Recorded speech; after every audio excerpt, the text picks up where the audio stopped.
अस्सलाम वालेकुम एस्पायरेंट्स, उम्मीद है आप खैरियत से होंगे। नोआ की पॉडकास्ट सीरीज़ में अहमद राना आपके साथ हाज़िर हूँ।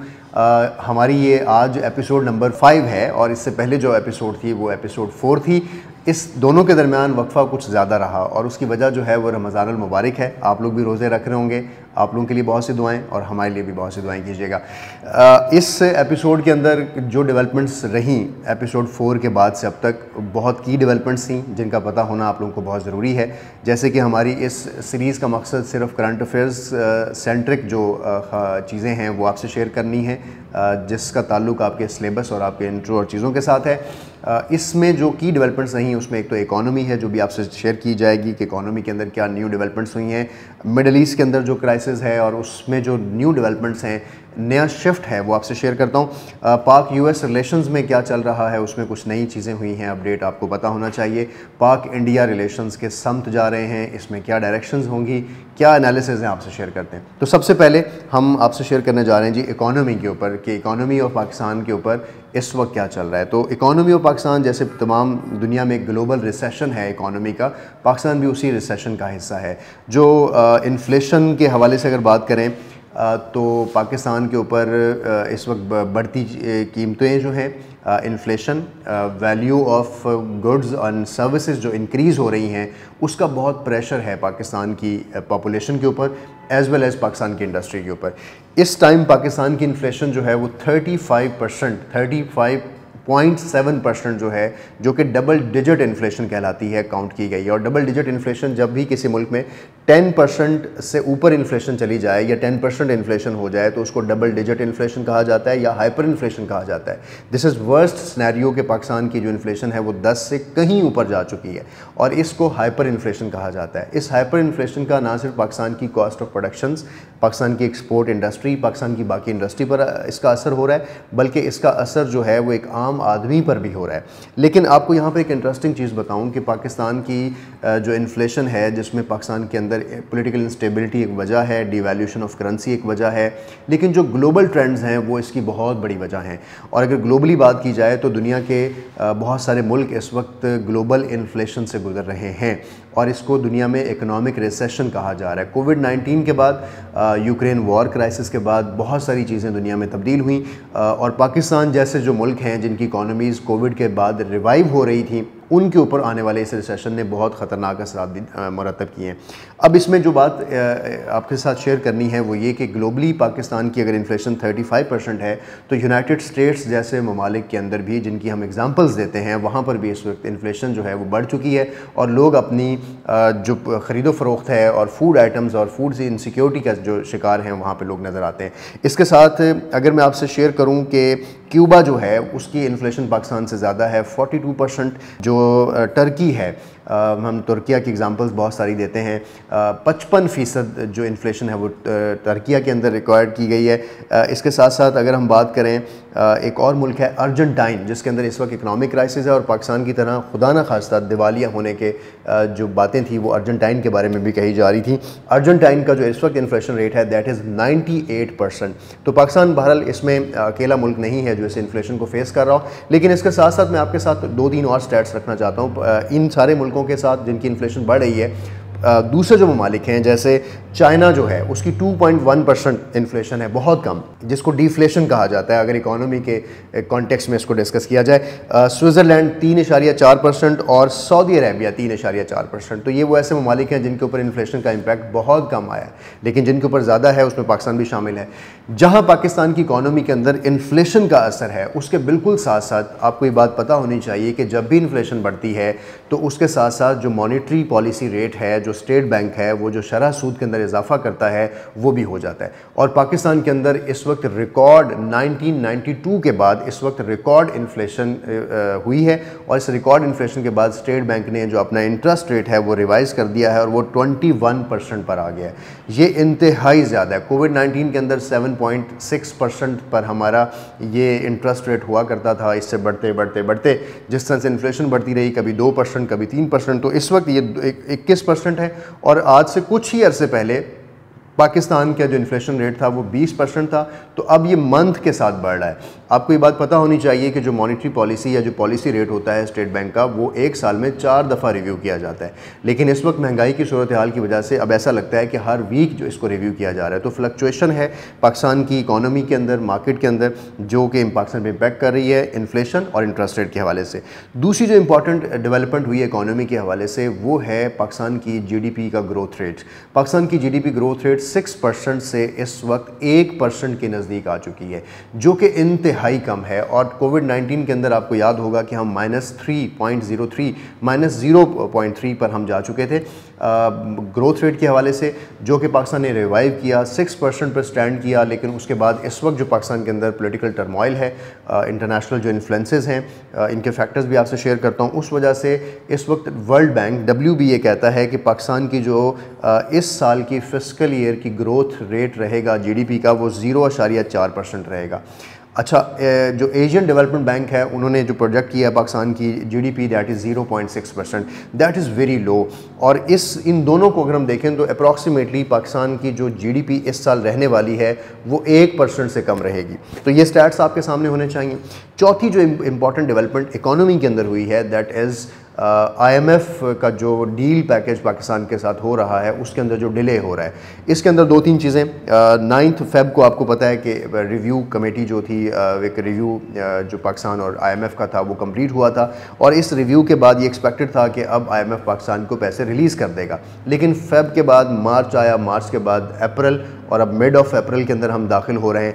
अभी तक पाकिस्तान को IMF की ट्रांच जारी नहीं की गई। उसकी वजह बैलेंस ऑफ पेमेंट के हवाले से, बहुत सारी इंपोर्ट के बिल की अदायगी के हवाले से IMF ने पाकिस्तान को एक टास्क दिया और ये कहा कि आप अपने जो ट्रेड डेफिसिट है इसको फाइनेंस करवाएं चाइना से, UAE से और सऊदी अरेबिया से। पाकिस्तान इस सारे टेन्योर में ये कोशिश करता रहा और अल्टीमेटली पाकिस्तान को ये गारंटी मिल गई कि सऊदी अरेबिया की तरफ से कि वो पाकिस्तान में जो बैलेंस ऑफ पेमेंट के क्राइसिस में पैसे इन्वेस्ट करेगा और पाकिस्तान को इस टर्माइल से निकालेगा। इस कंडीशन को पूरा करने के बाद अब IMF पाकिस्तान के नैब का जो ऑर्डिनेंस है उसके अंदर भी कुछ चीज़ों को उन्होंने पाकिस्तान को कहा है कि इनके अंदर अमेंडमेंट्स करें और इस नैब बिल को दोबारा से तब्दील करें। तो देखें, पाकिस्तान की मॉनेटरी पॉलिसी, पाकिस्तान की फिस्कल पॉलिसी, पाकिस्तान की पार्लियामेंट के डिसीजंस, पाकिस्तान के जो बाकी गवर्नेंस मेथड्स हैं, उनके अंदर IMF की कंडीशंस भी पाकिस्तान को इस वक्त इकोनॉमी के हवाले से डिस्टर्ब कर रही हैं। तो इकोनॉमी की जो डेवलपमेंट थी पिछले पूरे वीक में क्या रही, पाकिस्तान इस वक्त किस चीज़ों से गुजर रहा है, आपके सामने रखनी ज़रूरी थी। इन सारी चीज़ों की वजूहात जो हैं वो 3 मेजर वजूहात हैं जो बताई जाती हैं। नंबर 1, एक तो पाकिस्तान के ऊपर IMF के प्लान की जो कंडीशन है, ये पाकिस्तान की इकोनॉमी को इस वक्त बहुत ज़्यादा टफ टाइम दे रही हैं। दूसरी चीज़, पाकिस्तान की बढ़ती इन्फ्लेशन, इसी का ही असर है और ये भी पाकिस्तान की इकोनॉमी के लिए एक बैड फैक्टर है। और तीसरी चीज़, जो पाकिस्तान के फॉरेन एक्सचेंज के ऊपर जो प्रेशर है, पाकिस्तान का जो फॉरेन रिजर्व्स बहुत डाउन हो रहे हैं, पाकिस्तान का पैसा जो डी वैल्यू हो रहा है, डॉलर पाकिस्तान में बढ़ रहा है, ये 3 बड़े फैक्टर हैं जो पाकिस्तान की इकोनॉमी के इस वक्त पाकिस्तान फेस कर रहा है, जिसमें से पाकिस्तान को निकालने के लिए पाकिस्तान की जो गवर्नमेंट है और जो फाइनेंस मिनिस्टर हैं वो कोशिश कर रहे हैं। एक और छोटी सी डेवलपमेंट इकोनॉमी के हवाले से याद रखिएगा, अगले पॉडकास्ट में ज़ाहिर है इसमें डेवलपमेंट्स में कुछ नई चीज़ें आ जाएंगी, आपसे शेयर करूंगा कि इसहाक डार ने रिसेंटली विजिट करना था यूनाइटेड स्टेट्स का, वहाँ पर IMF के साथ एक प्रोग्राम था जिस पर उनकी मीटिंग ड्यू थी, वो भी उन्होंने कैंसिल कर दिया है, जिसका मकसद है कि शायद अभी तक ताने बाने जो हैं IMF के और गवर्नमेंट के वो कुछ बेहतरी की तरफ नहीं हैं, जबकि इतनी गारंटीज़, इतनी चीज़ें पाकिस्तान ने IMF को दी हैं जो कि अभी तक उस प्लान को रिवाइव नहीं की जा रही। और अगर ये प्लान पाकिस्तान को रिवाइव नहीं होता तो पाकिस्तान खुदा न खास्ता मुश्किल में फंस सकता है। इस सारी बात का लिंक कि IMF पाकिस्तान के पैसे क्यों डिले कर रहा है, इसका लिंक पाक US रिलेशंस के साथ भी डेवलप होता है। तो हम अब अपनी अगली डेवलपमेंट की तरफ बढ़ते हैं। अब आते हैं पाक US रिलेशंस के ऊपर। पाक US रिलेशंस, जैसे मैंने कहा कि IMF सेंट्रिक इस तरह से भी हैं कि पाकिस्तान IMF के ऊपर US का बहुत ज़्यादा इन्फ्लुएंस है और IMF के ऊपर US का बहुत ज़्यादा हमेशा से रोल रहता है। पाकिस्तान क्योंकि इस वक्त IMF के शिकंजे में है और उस शिकंजे में होने की वजह से पाकिस्तान ने IMF से पैसे लेने, तो पाकिस्तान को ज़ाहिर US की कदर भी इस वक्त करने की ज़्यादा ज़रूरत है और पाक US रिलेशंस को दोबारा रिवाइव करने की ज़रूरत है। यहाँ जो डेवलपमेंट हुई है वो है US लेड एक डेमोक्रेसी समिट हुआ है 29 मार्च से लेकर 30 मार्च, 3 रोज़ा ये समिट था। बाइडेन एडमिनिस्ट्रेशन ने 120 नेशंस को के जो ग्लोबल लीडर्स थे उनको इनवाइट किया था। आपको याद होगा कि इससे पहले जो 2021 में डेमोक्रेसी समिट हुआ था यूएस में, उसमें भी पाकिस्तान ने शिरकत नहीं की थी। और पाकिस्तान ने वो शिरकत इसलिए नहीं की थी कि पाकिस्तान के उस वक्त के जो प्राइम मिनिस्टर थे इमरान खान और बाइडन एडमिनिस्ट्रेशन के दरमियान कोई भी फॉर्मल डायलॉग नहीं हुआ था और एक कॉल का इंतज़ार था या एक कम्युनिकेशन का इंतज़ार था, जिसकी वजह से पाकिस्तान को ये लगा कि शायद अभी इस स्टेज पर डेमोक्रेसी समिट को ज्वाइन करना, जबकि बाइडन और इमरान खान के दरमियान कोई मुलाकात या कोई बाज़ाब्ता डिस्कशन नहीं हुई है, तो शायद पाकिस्तान ने इसका बायकॉट किया। उसकी एक वजह उस वक्त चाइना का भी उस डेमोक्रेसी समिट में ना बुलाना था। इस साल जो डेमोक्रेसी समिट हुआ है इसमें कुछ बहुत डिफरेंट चीज़ें थीं। पहली चीज़ तो ये कि इस समिट में जहां 120 नेशंस को इनवाइट किया गया था, वहां पर चाइना को इनवाइट नहीं किया गया था, वहां पर टर्किया को इनवाइट नहीं किया गया था, और इन दोनों के साथ साथ ताइवान जो कि चाइना के साथ एक रेवलरी में है, ताइवान को इस समिट में इनवाइट किया गया था। तो इस जो यूएस डेमोक्रेसी समिट को, यूएस लेड डेमोक्रेसी समिट को पाकिस्तान ने शायद एक और नज़र से भी देखा, और उसकी वजह जो है वो चाइना के साथ पाकिस्तान का स्ट्रॉन्ग रिलेशनशिप है, एक ऑल वेदर फ्रेंडशिप है कि जहां हमें ज़रूरत होती है चाइना हमें साथ देता है, और जहां चाइना को दुनिया आइसोलेट कर रही होती है तो अगर पाकिस्तान के हाथ में कुछ होता है तो पाकिस्तान वहाँ पे उसका साथ देता है। तो इस समिट में ना जाना पाकिस्तान का, ये पाकिस्तान के ऊपर कुछ क्वेश्चंस या पाकिस्तान यूएस रिलेशंस को रिवाइवल के अंदर क्या हर्डल के तौर पे देखा जाएगा, इसको इस नज़र से भी देखना है। लेकिन क्योंकि ये साल की डेवलपमेंट है, आपको पता होना चाहिए। इसमें कुछ चीज़ें हैं जो एक एनालिसिस के तौर पे मैं आपसे शेयर करना चाहता हूँ। पहली चीज़ तो ये कि पाकिस्तान ने अपनी 50th एनिवर्सरी मनाई है 1973 के आइन की, और 23 मार्च को हम इस एनिवर्सरी को मनाया, जिसका मतलब है कि we are committed to democratic nation as a democratic nation. So इस डेमोक्रेटिक नेशन होते हुए एक डेमोक्रेटिक समिट के अंदर ना जाना इस चीज़ की अलामत नहीं है कि पाकिस्तान जो है वो एक डेमोक्रेटिक नेशन नहीं है या किसी डेमोक्रेटिक समिट का हिस्सा नहीं बनता। लेकिन यूएस ने पाकिस्तान की इस शमूलियत को इस शमूलियत को ना होने को यूं कंसीडर किया है कि शायद हम इस वक्त चाइना के कैंप के अंदर ना सिर्फ मौजूद हैं, बल्कि शायद हम एंटी यूएस या यूएस के प्रेशर से भी निकलना चाह रहे हैं। एट द सेम टाइम ये वो वक्त है जिस वक्त पाकिस्तान को आईएमएफ से अपने प्लान को अप्रूव करवाना है, यूएस के साथ रिलेशंस को बेहतर करना है। उनके किसी इन्विटेशन के ऊपर पाकिस्तान ने बाज़ाब्ता 28 मार्च को 29 को ये समिट शुरू होना था, एक दिन पहले पाकिस्तान ने इससे एक्सक्यूज़ किया, और एक्सक्यूज़ करते वक्त अपने डिप्लोमेटिक रिलेशंस को अच्छा करने की बातें अच्छी करके इससे हम निकल गए। लेकिन इसके असरात जो हैं वो एक्सपर्ट्स कह रहे हैं शायद दूरस हो सकते हैं, और इन असरात में ये बात भी हो सकती है कि हो सकता है कि आने वाले दिनों में पाकिस्तान, जहाँ पे एक मौका मिला था पाकिस्तान को यूएस के साथ रिलेशन बेहतर करने का, उस चांस को पाकिस्तान ने शायद यहाँ पर मिस किया है। लेकिन एक्सपर्ट्स ये भी कहते हैं कि इस वक्त पाकिस्तान को अपने ईस्टर्न ब्लॉक और चाइना ब्लॉक के अंदर रहना जो है वो ज़रूरी है, क्योंकि हमारे इस वक्त जो स्ट्रेटेजिक और जियो स्ट्रेटेजिक प्रेशर्स हैं, इकॉनमी के जो प्रेशर्स हैं, उसके अंदर चाइना ही वाहिद मुल्क है जो पाकिस्तान के लिए खासा सपोर्टेज है। इसके साथ साथ दूसरी जो चीज़ है वो टर्किया को इस समिट में ना बुलाना, ये भी एक पॉइंट ऑफ कंसर्न था, पॉइंट ऑफ क्वेश्चन था फॉर द पाकिस्तान। सो पाकिस्तान इस वक्त बज़ाहिर लगता है कि अपनी जो इस्लामिक डिप्लोमेसी है, पाकिस्तान अपनी रीजनल डिप्लोमेसी है, पाकिस्तान अपने ईस्टर्न ब्लॉक के अंदर अपने आप को कैंप कर रहा है। तो जहाँ पर हमेशा से हमने कैंप की कॉस्ट पे की है, इस वक्त लगता है कि दोबारा पाकिस्तान की फॉरेन पॉलिसी एक एग्रेसिव वे से इस सारे मूव को खेला है। तो पाक यूएस रिलेशन के हवाले से कुछ ये बहुत अच्छी खबर नहीं है, लेकिन ये चल रहा है, हमें अपनी डेवलपमेंट्स को साथ साथ नोट करना होता है, उनके साथ जुड़ी चीज़ों को नोट करना होता है, तो ये आपके सामने रखा।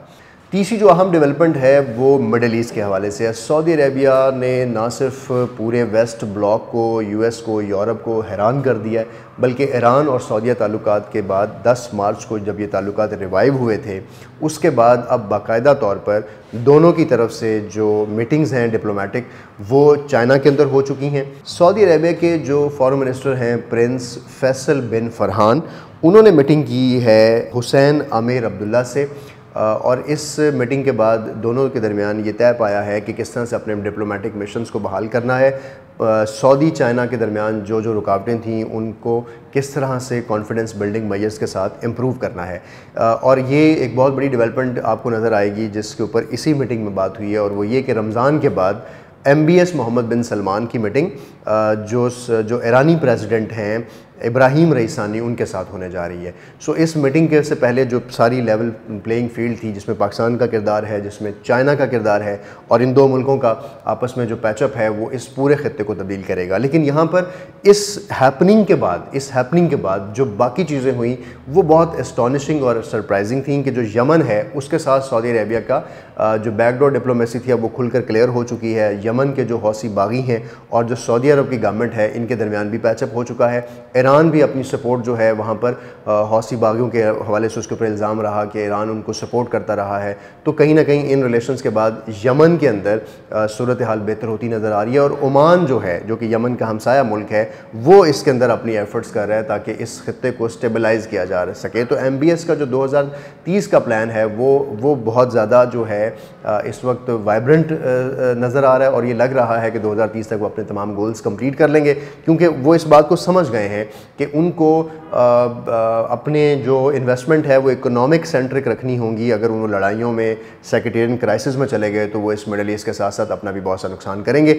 अच्छा, इसमें जो एक्सपर्ट्स कह रहे हैं वो ये कि ऐसा लग रहा है कि US ने वेस्टर्न जो एलाइज़ हैं उनसे जान छुड़वा ली है, और अब उसने अपनी जो रुझान है वो ईस्टर्न एलाइज़ की तरफ यानी रशिया और चाइना के साथ उसने अटैच कर लिया। तो शायद दुनिया का एक और बड़ा पिलर बन रहा है, और जैसे मल्टीपोलैरिटी की बात की जाती है कि मल्टीपोलर वर्ल्ड बन रही है, तो शायद ये बात उस डेवलपमेंट के हवाले से भी आपको पता होनी चाहिए।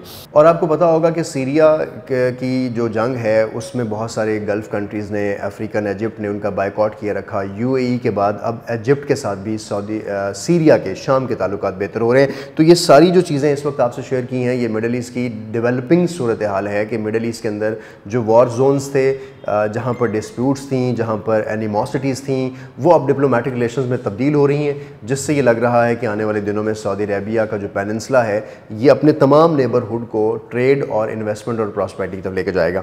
तो ये बात आपको पता होनी चाहिए। लास्ट चीज़ जो हमारे इसमें इसका हिस्सा है आज की सीरीज़ का, वो है पाक इंडिया रिलेशंस। पाक इंडिया रिलेशंस के हवाले से जो इंपॉर्टेंट डेवलपमेंट हुई है वो हुई है शंघाई कोऑपरेशन ऑर्गेनाइजेशन के हवाले से जो डिफेंस मिनिस्टर मीटिंग होने जा रही है। इस डिफेंस मिनिस्टर मीटिंग को गोवा, इंडिया में होना है। मई 2023 के अंदर ये स्केड्यूल है। इस मीटिंग के अंदर पाकिस्तान की शमूलियत जो है वो होनी है। और इससे पहले आपको याद होगा कि जो एशिया कप पाकिस्तान में होना है, तो पाकिस्तान के हवाले से इंडिया ने इस पर भी एतराज़ उठाया हुआ है।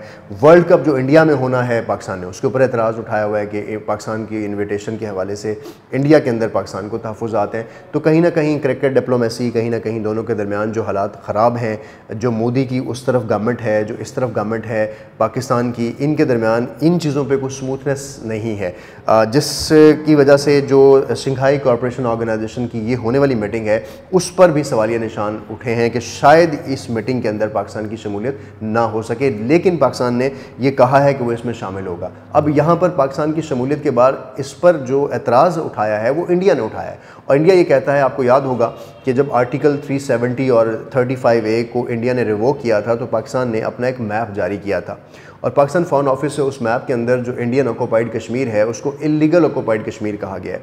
इंडिया ने यह एतराज़ उठाया है कि पाकिस्तान उस मैप के साथ इस मीटिंग का हिस्सा नहीं बन सकता। तो बज़ाहिर ये लग रहा है कि पाकिस्तान अगर इस डिप्लोमेटिक फोरम के अंदर अपनी शमूलियत करना चाह रहा है, लेकिन इंडियन गवर्नमेंट इस चीज़ पर एतराज़ उठा रही है पाकिस्तान की मौजूदगी का इस मैप के साथ, तो शायद ये चीज़ मोदी गवर्नमेंट की जो सीरियसनेस है डिप्लोमेटिक रिलेशन विद पाकिस्तान है उसमें बेहतर नज़र नहीं आती है। इसमें एक और चीज़ जो बड़ी इंपॉर्टेंट है वो इंडिया में होने वाले कमिंग इलेक्शन ईयर है, जिसमें मोदी जो है दोबारा से मुस्लिम कार्ड, एंटी पाकिस्तान कार्ड को इस्तेमाल करना चाहते हैं, अगैन कश्मीर के कार्ड को इस्तेमाल करना चाहते हैं, अपनी हिंदुत्व आइडियोलॉजी को प्रमोट करना चाहते हैं, जिसका मकसद सिर्फ उनकी वोट बैंक के साथ है या इंडियन इमोशनल पॉलिटिकल कैंपेन के साथ है। सो हमें बस ये पता होना चाहिए कि दोनों मुल्कों के दरमियान जो डेवलपमेंट्स हो रही होती हैं, कोई नया अपकमिंग इवेंट होता है या दोनों मुल्कों के ऊपर उसके असरात क्या होते हैं, किस तरफ वो जाएंगे, वो उनके हालात के लिए बेहतर होते हैं या नहीं होते, तो keep an I on the newspapers. लेकिन इस सीरीज़ का मकसद सिर्फ यही होता है कि आप अगर उन चीज़ों को मिस कर दें, क्योंकि वो आपके सिलेबस का हिस्सा है और आपको पता होनी चाहिए, तो आपके साथ शेयर करते रहें। अपना बहुत सा ख्याल रखें, देखते रहें नोआ पॉडकास्ट सीरीज़ और अपने फीडबैक्स और